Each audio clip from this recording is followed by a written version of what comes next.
अब्दुल माजिद भट्टी साहब, आगाज करेंगे आपसे गुफ्तगू का कल का मैच जिसमें इंडिया ने बड़ी फेंटी लगाई साउथ अफ्रीका की। इमरान के कंसर्न्स अपनी जगह मौजूद हैं कि ये क्या हो रहा है कि जहां पे दुनिया भर के कोई बॉलर नहीं चल पाता, इंडियन बॉलर्स की जो तबाहकुन बॉलिंग है वो हर कोई परेशान है कि हो क्या रहा है। सबसे तो पहले इमरान और उर्मिला आपका बहुत बहुत शुक्रिया। लेकिन इमरान ने जो इंट्रो दिया ना इस प्रोग्राम का, तो मुझे खौफ आ गया कि भाई अब अगले हफ्ते पाकिस्तान भी वापस आना है, तो वो जो हम कहानी पीछे छोड़ आए थे वो तो हम भूल ही गए कि ये बिल भी पे कर रहे हैं, क्योंकि यहाँ पर पाकिस्तान की बैंकों की बहुत सारी साइट्स जो है वो ओपन नहीं हो रही, तो पता ही नहीं चल रहा कि बिल कितना आया। तो इमरान ने वेकअप कॉल दे दी, तो अब कोशिश करते हैं कि बिलों पर भी नजर रखें। लेकिन इमरान साहब और उर्मिला, मैं इस वक्त जिस जगह बैठा हुआ हूँ यहाँ से तकरीबन 2 किलोमीटर दूर ईडन गार्डन्स है, जहाँ कल रात मैच हो रहा था। कल रात जब मैं एयरपोर्ट पे उतरा कोलकाता के, तो कोई टैक्सी वाला जाने के लिए तैयार नहीं था होटल के लिए। तो मैंने पूछा भाई क्या मसला हो गया। उन्होंने कहा कि साहब उस तरफ इतना रश होगा क्योंकि सारी इंडियन कौम जो है 70-80 हजार लोग वो ईडन गार्डन्स में, उसके बाहर एक बहुत सारे और ग्राउंड्स हैं, लोग वहां पर बड़ी बड़ी स्क्रीन्स लगाकर मैच देख रहे हैं। तो यहाँ पर माहौल ही कुछ और है। थोड़ी देर पहले जब मैं नाश्ता करने के लिए रेस्टोरेंट में गया, तो वहां जो टेलीविजन चल रहा था उस पर भी कल रात वाला मैच दोबारा रिपीट हो रहा था। फिर कल रात मैच के बाद एक टेलीविजन पर विराट कोहली का क्या खूबसूरत इंटरव्यू था, और वो किस तरह डिस्क्राइब कर रहे थे। देखें, हम जो भी कह लें, हमारे पड़ोसी मुल्क है, हमारे उनसे जो ताल्लुकात की नोयत है वो जरा सेंसिटिव है, लेकिन इसमें देखें अब कोई शक नहीं है कि उनकी क्रिकेट का लेवल कुछ और है। हम 80s 90s में रूल कर रहे थे वर्ल्ड क्रिकेट पे, लेकिन आज आप इंडियन टीम को देख लें, अब नई नई थ्योरीज, हसन रजा की थ्योरी, वसीम अकरम ने उनसे कहा कि भाई इस किस्म की बातें ना करें कि लोग आपकी अकल और दानिश पे भी शक करने लग गए। लेकिन इसमें कोई शक नहीं कि आउटस्टैंडिंग क्रिकेट इंडियन टीम खेल रही है। देखें, ये जिस तरह साउथ अफ्रीकन बहुत सारे प्लेयर्स आईपीएल खेलने आते हैं, तो उनको पता है कि इन लोगों का क्या माइंडसेट है। कल जिस तरह डिकॉक को 5 रन पर सिराज ने बोल्ड किया, उसके बाद देखें उनकी पूरी बैटिंग जो है वो तिनकों की तरह बिखर गई और 83 पर आउट हो गए। लेकिन उर्मिला ने एक जो बात की, उन्होंने कहा कि जी बारिश और न्यूजीलैंड का हारना, लेकिन अगला मरहला जो हमें उसके बाद भी अचीव करना है वो हमने इंग्लैंड को हराना है। सैटरडे को जो मैच है, अगर बारिश भी हो जाती है बेंगलोर में, वॉश आउट हो जाता है या श्रीलंका हरा देता है न्यूजीलैंड को, लेकिन हमने फिर भी इंग्लैंड को हराना है। तो देखें, अभी इसके इम्तिहान और भी हैं। तो पाकिस्तान क्रिकेट टीम जिस तरह माशाल्लाह पिछले 2 मैचेस में खेली और यही ईडन गार्डन में वन साइडेड हमने बांग्लादेश को हराया, वही क्रिकेट खेले। इंग्लैंड की टीम इस वक्त बिल्कुल गिरी हुई है, लेकिन हमें खुशफहमी का शिकार नहीं होना है। हमने जो क्रिकेट पिछले 2 मैचेस में खेली, अगर वही क्रिकेट खेलेंगे तो बहुत ज्यादा चांसेस है। अब तो देखिए बड़े बड़े एक्सपर्ट, सौरव गंगोली ने भी कल पलटा खाया। उन्होंने भी कहा कि पाकिस्तान इंडिया का ईडन गार्डन्स में सेमीफाइनल होगा। अच्छा, मुझे वैसे ही एक जहन में एक शरारत आई, अल्लाह करे कि वो बात दुरुस्त साबित हो जाए कि ईडन गार्डन्स में सेमीफाइनल पाकिस्तान इंडिया का हो और पाकिस्तान इंडिया को हरा दे। ओहो, क्या बात है सर। ये आप टिकट पहले ले लीजिएगा, फिर एयरपोर्ट्स की सूरत हाल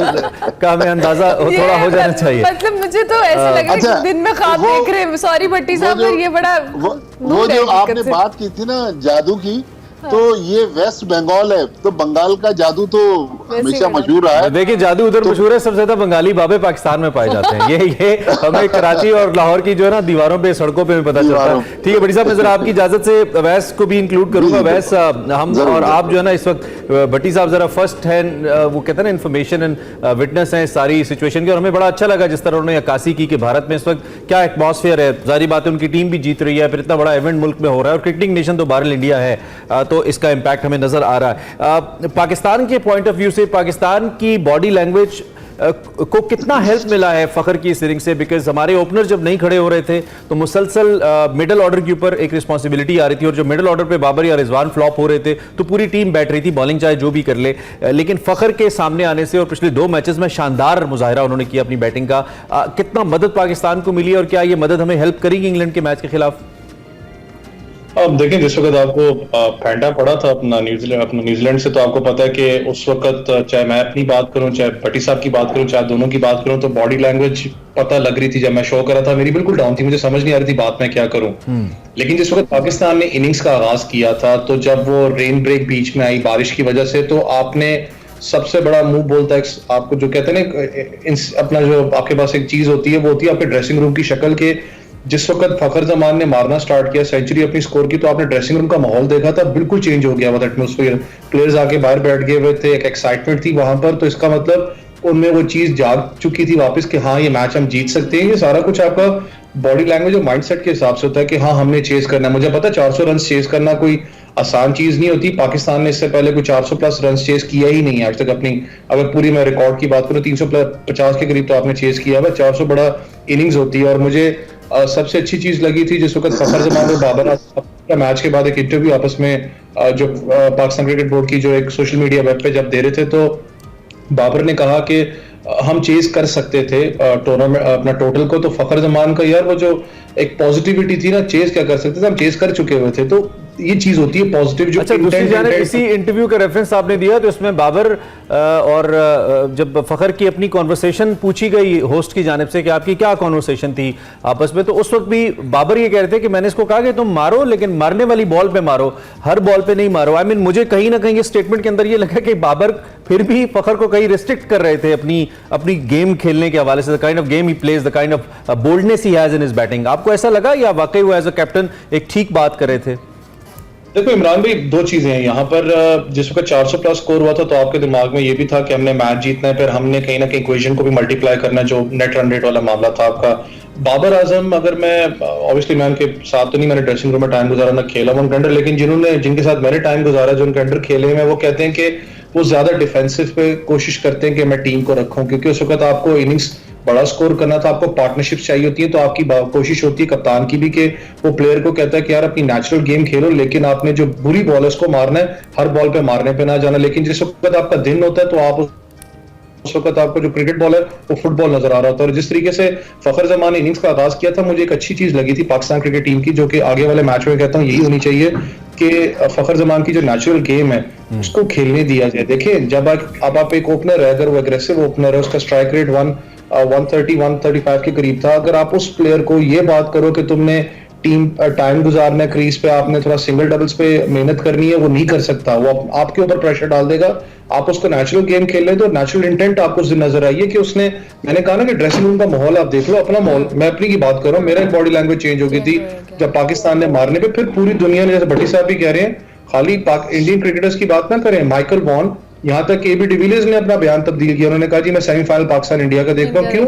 एक वो मोमेंटम आपको पाकिस्तान टीम में नजर है। और आप लोग शायद, ठीक है, इस वक्त Indian team top of the line जा रही है। मैं खुद बड़ा हैरान था कि एक टेस्ट प्लेयर है, मेरे बड़े करीबी हसन भाई, उनसे बयान आया, मैं तवक्को नहीं रखता था कि बड़ा अजीब सा उन्होंने बयान दिया, क्योंकि बॉक्स में बॉल्स होती हैं, वही बॉल सब यूज करते हैं, वहां से आप कैरी करते हो, तो ये चीज पॉसिबल नहीं है कि बॉल को चेंज वगैरह होगी, बाकी मामला हैं।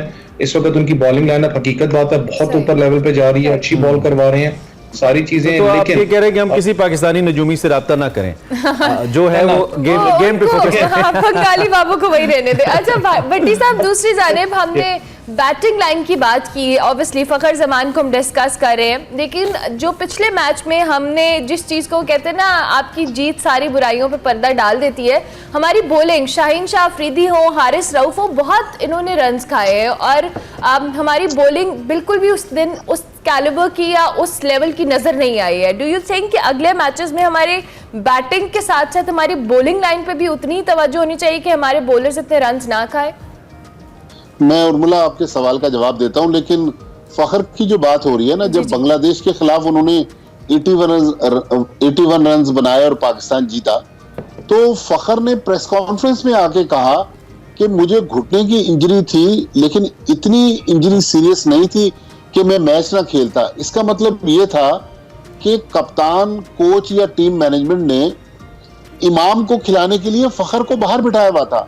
आज फखर ने जो इम्पैक्ट क्रिएट किया है, जो डिफरेंस डाला, और आज हम जो बार बार सेमीफाइनल की बात कर रहे हैं, तो फखर की 2 इनिंग्स की वजह से पाकिस्तान आज सेमीफाइनल की रेस में दोबारा शामिल हो गया। तो मेरे ख्याल में हमें अपने अदाओं पर भी नजरसानी करनी चाहिए।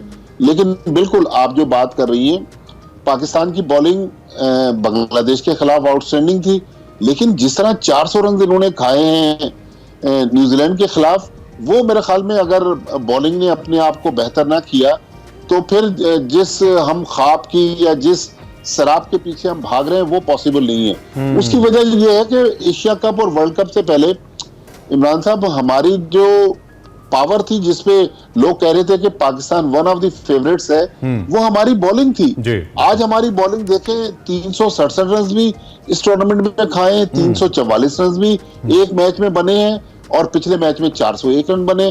तो पाकिस्तान को अगर इस कैंपेन को आगे लेके जाना है और कहीं अच्छे मकाम पर फिनिश करना है तो फिर पाकिस्तान को डेफिनेटली अपनी बॉलिंग को बेहतर करना होगा। इस 400 रन वाली बॉलिंग से तो मुश्किल होगा। अच्छा, ये जो न्यूजीलैंड और श्रीलंका का मैच है, ये भी हमारे लिए बड़ा इंपॉर्टेंट है।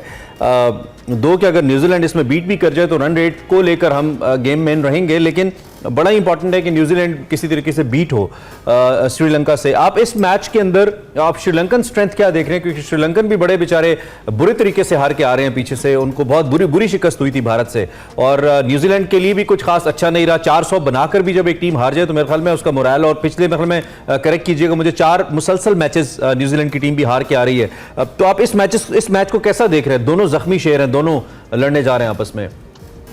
देखिए, श्रीलंका की जो स्ट्रेंथ है आज भी उनके स्पिनर्स हैं। हालांकि जो हसरंगा उनके नंबर 1 स्पिनर थे और वर्ल्ड के बेस्ट ऑलराउंडर थे, वो तो वर्ल्ड कप से पहले अनफिट हो गए। फिर उनके कप्तान जो थे शनाका, वो भी वर्ल्ड कप के दौरान अनफिट हुए थे। श्रीलंका को फिटनेस के बहुत इश्यूज है। अगर मैं गलत नहीं कह रहा, 4-5 उनके मेन प्लेयर्स जो हैं वो टीम का हिस्सा नहीं है।